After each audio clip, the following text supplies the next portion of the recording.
here with Johnny Nelson. Johnny, what do you think about the Cruiserweight division today compared to how it was when you were fighting? You know what, the Cruiserweight division will only be good if there's competition in there. It's the same in any division. There's no point in being great in your division or outstanding in your division if there's no competition.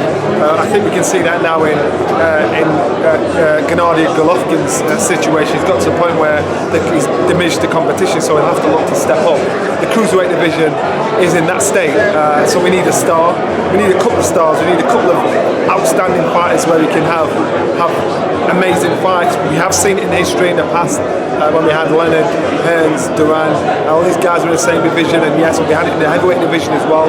I'm quite sure our time will come in the Cruiserweight division where we have not just one, not just two, but 3, 4 outstanding cruiserweights where you can think, wow, it's going to be good. You're saying there's a lack of stars right now. Do you think that there's still depth without those stars? I feel like there's a lot of young talent coming out. Yeah, there's a lot of young talent coming through, and that's why it's just a matter of giving them that shot, giving them that time, letting them mature under the radar. Once they've matured and got to that level, then all of a sudden we're going to hear. It's not just about being good, it's about having character as well.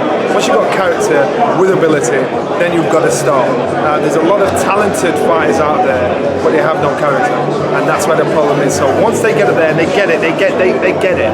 You know, that's when we just need 2 or 3 or 4 that have got character as well as ability, and that's where you've got it. Who are you keeping an eye on right now? There's a guy. He's number 8 and number 9. He's actually one of Vladimir's sparring partners. He's with K2 Cruiserweight. What's his name now? I think he's Polish, about number 8 in the world. And the guy, when I saw him sparring, I said, this guy, whoever he is outstanding. This guy's a champion. He was one of the main sparring partners for Vladimir for this fight here, and he was the only one getting success. Do you remember where he was from? I think his name's Knitschke. Don't worry about it. So some people, when they have records, they don't want to have their records broken. Some people are waiting to see their records broken. That means nothing. That means nothing. Records mean nothing. Right. So, what did you think about Marco Huck not being able to beat your record?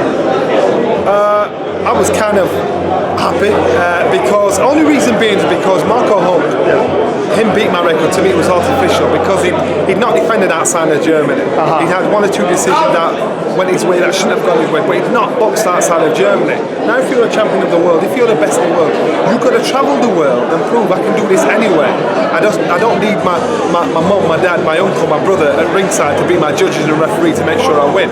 You've got to travel and come back with the goods, come back with the jewels, and that's why I was kind of not a great supporter of Marco. That's where the problem was.